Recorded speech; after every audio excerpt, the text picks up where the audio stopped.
Good evening, folks. I was thinking today about, and a couple people reached out to me today, and were talking to me about leaders, what makes a good leader.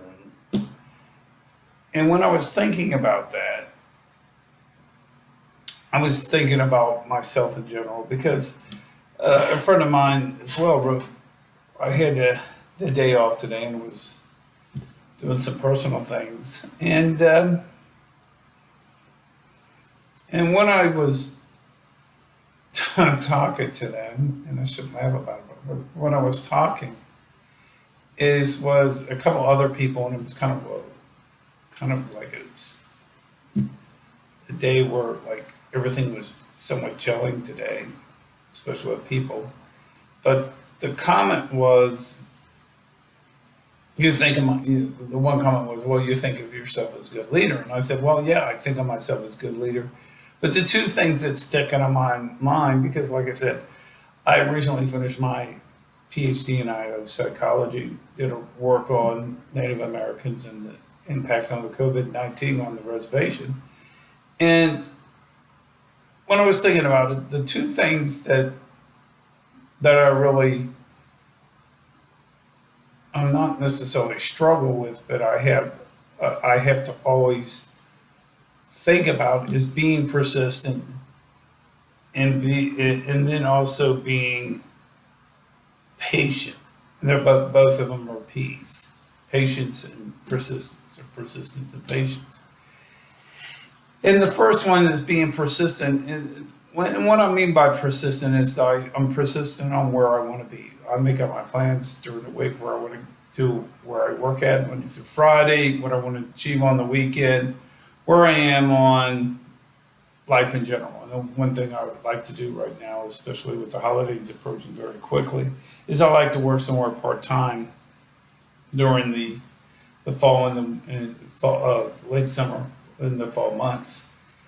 And what I'm being is being persistent with that. And the other thing is right now, one of my faculty members and one of my colleagues has talked to me about getting a literary agent because I've got a lot of stuff self-published on Amazon, but I'm in the process of trying to find a literary agent. So part of that is just being persistent, following through.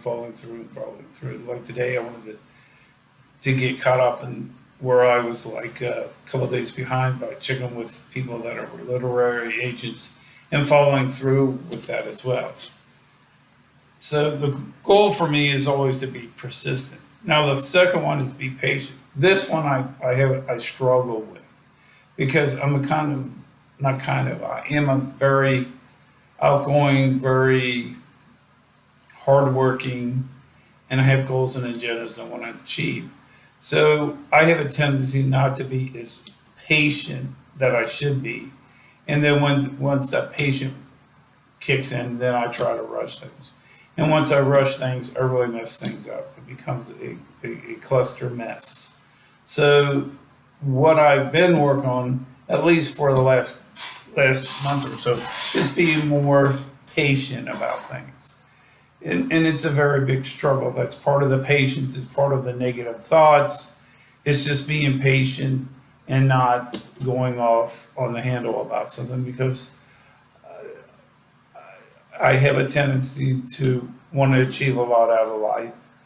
And I have goals that I want to achieve during the week. And when something doesn't go the way I like, I get a little have anxiety. And I also have not so much stress as I am very, what's the word for it? Impatient about that. And the one thing that I'm very impatient about, for instance, when we talk about patience, is time. And I think once you have time, I don't think, but I know, that my time is very valuable. So if somebody's late for a half an hour, 45 minutes, then I get upset and I start to worry about,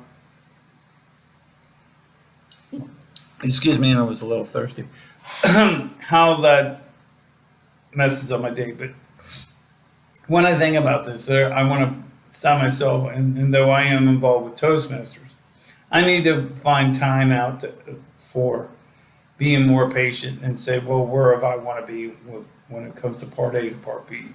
For instance, example of this is I needed to have 1 year as a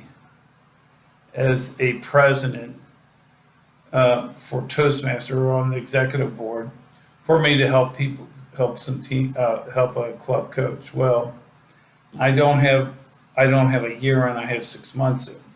So, instead of getting upset about it, it's rules, and that's part of life. It's sometimes you deal with the rules, and it's not that it's a negative type of thing. It's just a thing that I thought, well, I'll just wait and move on from there once, next year. So it's just that part of that process in life that you learn from and move forward. You learn from and move forward. For instance, if I get an email, do something at work wrong, or one of my friends say that this isn't right, I admit to the mistake. I learn from that mistake and move forward. In my past, I would deny that I made that mistake. And I think what that ended up doing is showing first off, being my arrogance, and it showed my stupidity. So now when somebody asks me something, I just say, I don't. If I don't know the answer, I just say, I don't know. And when I mess up, I say, I messed up. For instance, I got an email from somebody that said I messed up. It was the same thing with Toastmasters. Well, okay, you got to get a year in, that's fine. I'll move on from it. And so you learn to move on. I'm a lot better at that aspect because the fact of the matter is, as a leader, you got to be patient and you got to be persistent. So anyway, folks, this is some foods for thoughts. Please like and subscribe. I will try to do a video sometime over the weekend. Anyway, enjoy your weekend and hope to talk to you soon. Have a great day. Bye.